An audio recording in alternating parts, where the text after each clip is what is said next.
CM DCM breakfast ವಿಚಾರಕ್ಕೆ ಸಂಬಂಧಪಟ್ಟಂತೆ ಛಲವಾದಿ ನಾರಾಯಣಸ್ವಾಮಿ ಟಕ್ಕರ್ ಕೊಟ್ಟಿದ್ದಾರೆ. ಅಧಿಕಾರದ ಆಸೆಯಿಂದ ಮನೆಗೆ ಭೇಟಿ ನೀಡಿ ಇಬ್ಬರು ಬ್ರೇಕ್ಫಾಸ್ಟ್ ಮಾಡಿದ್ದಾರೆ ಅಂತ ಹೇಳಿದ್ದಾರೆ. ಮನಸ್ಸುಗಳೇ ಬ್ರೇಕ್ ಆಗಿರುವಾಗ ಬ್ರೇಕ್ಫಾಸ್ಟ್ ತೇಪೆ ಹಚ್ಚುತ್ತಾ? ಡಿಕೆಶಿ ಯಾವತ್ತೂ ಕೂಡ ಸಿದ್ದರಾಮಯ್ಯ ಮನೆಗೆ ಹೋದವರಲ್ಲ. ಸಿಎಂ ಸಿದ್ದರಾಮಯ್ಯ ಕೂಡ ಯಾವತ್ತೂ ಡಿಕೆಶಿ ಅವರ ಮನೆಗೆ ಹೋಗಿಲ್ಲ. ಬ್ರೇಕ್ಫಾಸ್ಟ್ ಪಾರ್ಟಿ ಮಾಡಿಕೊಂಡು ಜನರ ದಾರಿ ತಪ್ಪಿಸ್ತಾ ಇದ್ದಾರೆ ಅನ್ನೋ ಮಾತನ್ನ ಛಲವಾದಿ ನಾರಾಯಣಸ್ವಾಮಿ ಹೇಳಿಕೆ ಕೊಟ್ಟಿದ್ದಾರೆ. ಸಿದ್ದರಾಮಯ್ಯನವರು ಯಾವತ್ತೂ ಕೂಡ ಡಿಕೆ ಅವರ ಮನೆಗೆ ಹೋದವರು ಅಲ್ಲ.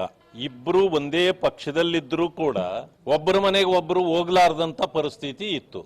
ಈಗ ಅಧಿಕಾರ ಆಸೆಯಿಂದ ಇವ್ರು ಉಳಿಸ್ಕೊಳ್ಬೇಕು ಅಂತ ಅವ್ರ ಮನೆಗೆ ಹೋಗವ್ರೆ, ಅವ್ರು ಗಳಿಸ್ಕೊಳ್ಬೇಕು ಅಂತ ಅವ್ರ ಮನೆಗೆ ಹೋಗಿದ್ದಾರೆ. ಇದು ನೆಪ ಮಾತ್ರ ಬ್ರೇಕ್ಫಾಸ್ಟ್. ಆದ್ರೆ ಮನಸ್ಸುಗಳೇ ಬ್ರೇಕ್ ಆಗಿರೋದ್ರಲ್ಲಿ ಈ ಬ್ರೇಕ್ಫಾಸ್ಟ್ ಅದನ್ನೇನು ತೇಪೆ ಹಚ್ಚುತ್ತಾ? ಒಟ್ಟಿಗೆ ಸಿದ್ದರಾಮಯ್ಯನವ್ರಿಗೆ ಬೇಕಾಗಿರೋದು ಅವ್ರು ಮುಂದುವರಿಯೋದು, ಡಿ ಕೆ ಶಿವಕುಮಾರ್ ಅವ್ರಿಗೆ ಬೇಕಾಗಿರೋದು ಅವ್ರ ಅಧಿಕಾರಕ್ಕೆ ಬರೋದು. ಇಷ್ಟು ಬಿಟ್ರೆ ಯಾವುದಾದ್ರೂ ಘನಕಾರ್ಯಕ್ಕೆ ಇಬ್ರು ಸೇರಿದಾರ? ರಾಜ್ಯದ ಅಭಿವೃದ್ಧಿ ಚಿಂತೆಗೆ ಮಾಡಕ್ಕೆ ಏನಾದ್ರು ಸೇರಿದಾರ? ದಲಿತರ ಸಮಸ್ಯೆಗಳು ಪರಿಹಾರ ಮಾಡಬೇಕು, ಅದರ ಬಗ್ಗೆ ಚಿಂತೆ ಮಾಡೋಣ ಅಂತೇನಾದ್ರು?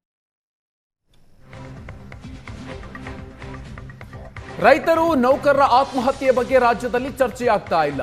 ಸಿಎಂ ಡಿಸಿಎಂ ಅವರು ತಿಂಡಿ ತಿನ್ನೋದೇ ಚರ್ಚೆ ಆಗ್ತಾ ಇದೆ ಅಂತ ಚಿಕ್ಕಮಗಳೂರಿನಲ್ಲಿ ಬ್ರೇಕ್ಫಾಸ್ಟ್ ವಿಚಾರವಾಗಿ ಸಿಟಿ ರವಿ ಆಕ್ರೋಶ ವ್ಯಕ್ತಪಡಿಸಿದ್ದಾರೆ. ರಸ್ತೆ ಗುಂಡಿಯಿಂದ 11 ತಿಂಗಳಲ್ಲಿ 580ಕ್ಕೂ ಹೆಚ್ಚು ಮಂದಿ ಸತ್ತಿದ್ದಾರೆ. ಇದು ಸರ್ಕಾರ ನಿರ್ಲಕ್ಷ್ಯದ ಕೊಲೆ. ಇದು ಚರ್ಚೆ ಆಗ್ಬೇಕಿರೋದು. ದುರ್ದೈವ ಅಂದ್ರೆ ಸಿಎಂ ಡಿಸಿಎಂ ತಿಂಡಿ ತಿನ್ನೋದು ಚರ್ಚೆ ಆಗ್ತಾ ಇದೆ ಅಂತ ಹೇಳಿ ಸಿಟಿ ರವಿ ಹೇಳಿದ್ದಾರೆ. ನೋಡಿ ಏನಾಗಿದೆ, ಅವ್ರ ಮನೇಲಿ ಇವ್ರು ತಿಂಡಿ ತಿನ್ನೋದು, ಇವ್ರ ಮನೇಲಿ ಅವ್ರು ತಿಂಡಿ ತಿನ್ನೋದೇ ದೊಡ್ಡ ಸಂಗತಿ ಆಗಿದೆ.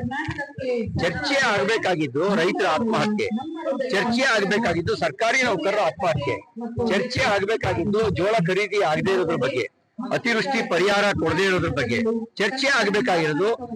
ಈ ವರ್ಷದಲ್ಲಿ 11 ತಿಂಗಳಲ್ಲಿ ಗುಂಡಿಯ ಕಾರಣಕ್ಕೇನೆ 580 ಜನರಿಗೂ ಹೆಚ್ಚು ಜನ ನಿಧನ ಹೊಂದಿರೋದು. ಅವರಿಗೆ ಸರ್ಕಾರಿ ನಿರ್ಲಕ್ಷ್ಯದ ಕೊಲೆ. ಇದು ಚರ್ಚೆ ಆಗ್ಬೇಕಿತ್ತು. ಬ್ರೇಕ್ಫಾಸ್ಟ್ ಇಲಾಖೆ ಮಾತ್ರ ಕರ್ನಾಟಕದಲ್ಲಿ ಚಾಲ್ತಿಯಲ್ಲಿದೆ. ಸಿದ್ದರಾಮಯ್ಯ ಡಿಕೆ ಶಿವಕುಮಾರ್ ಈ ಆಹಾರದ ಪ್ರವಾಸವನ್ನ ನಿಲ್ಲಿಸಲಿ ಅಂತ ಹೇಳಿದ್ದಾರೆ ನಿಖಿಲ್ ಕುಮಾರಸ್ವಾಮಿ. ಸಿಎಂ ಡಿಸಿಎಂ ಬ್ರೇಕ್ಫಾಸ್ಟ್ಗೆ ನಿಖಿಲ್ ಕುಮಾರಸ್ವಾಮಿ ಅವರು ವ್ಯಂಗ್ಯವಾಡಿದ್ದಾರೆ.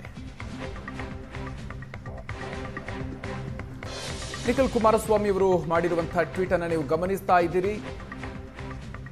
ಕರ್ನಾಟಕದಲ್ಲಿ ಬ್ರೇಕ್ಫಾಸ್ಟ್ ಇಲಾಖೆ ಮಾತ್ರವೇ ಚಾಲ್ತಿಯಲ್ಲಿ ಇರೋದು ಅನ್ನುವಂತಹ ಮಾತನ್ನು ಹೇಳಿದ್ದಾರೆ. ಇಬ್ಬರು ಕೂಡ ಆಹಾರದ ಪ್ರವಾಸವನ್ನ ನಿಲ್ಲಿಸಲಿ ಅಂತ ಹೇಳಿದ್ದಾರೆ.